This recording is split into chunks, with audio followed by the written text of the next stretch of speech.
Good day, ladies and gentlemen. Hope you have a wonderful day. I'm Azka and I'm here today with Nadine, Razwa, and Dezka.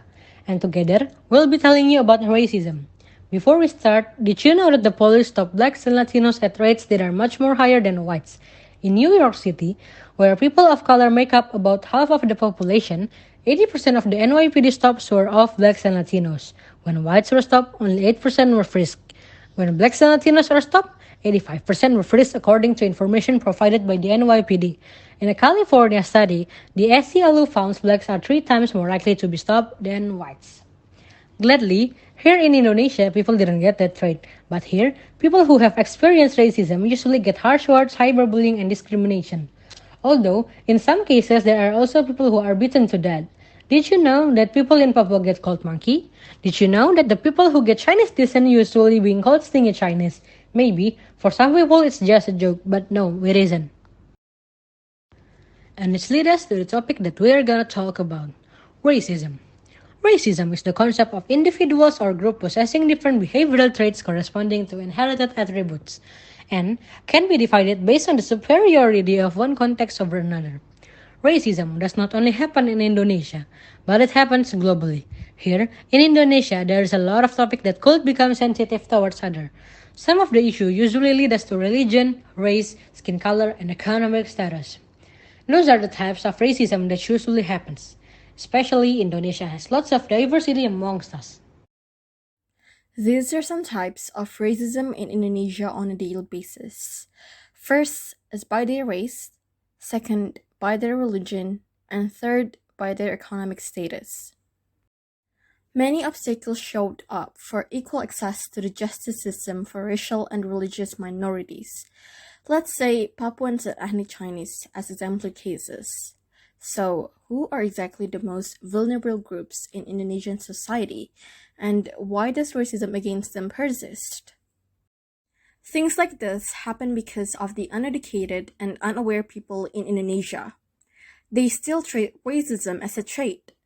Sometimes, ethnic stereotypes and biases are also present in various things, but racism can equally be combated via this form.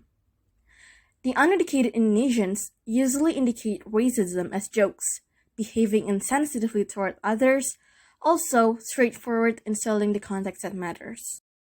In fact, throughout 2011 to 2018, Komnas HAM recorded 101 complaints about alleged racial and ethnic violations. Most of these complaints occurred in 2016 with 38 cases. But the thing is, it's all based on what is recorded by Komnas HAM. There are still many cases of racial discrimination that are not yet known and can still continue until today. Moreover, according to the results of a survey entitled Community Assessment Survey on Efforts to Eliminate Racial and Ethnic Discrimination in 34 Provinces, conducted on November 16, 2018 by Komnas HAM, among those who have seen racial and ethnic discrimination, 51.2% of respondents claim to have experienced viewing discriminatory writings and images in government-owned public facilities including sub-districts, public schools, health centers, and many more. The survey also shows that more than half of the respondents wouldn't respond directly to witnessing others receiving racial and ethnic discrimination. 35% of respondents chose to report the incident to the authorities and immediately reprimanded it, while another 26% of respondents even chose to sympathize it. Okay, next, evidence of racism in Indonesia. People of different skin colors are often being mistreated and tortured. People often call them by derogatory names like animals and etc. They find it difficult to find jobs and they might lose their homes easily. How do we fight racism? First, educating other people through social media. Second, standing up for people who are being abused. Third, helping by donating through human rights organizations.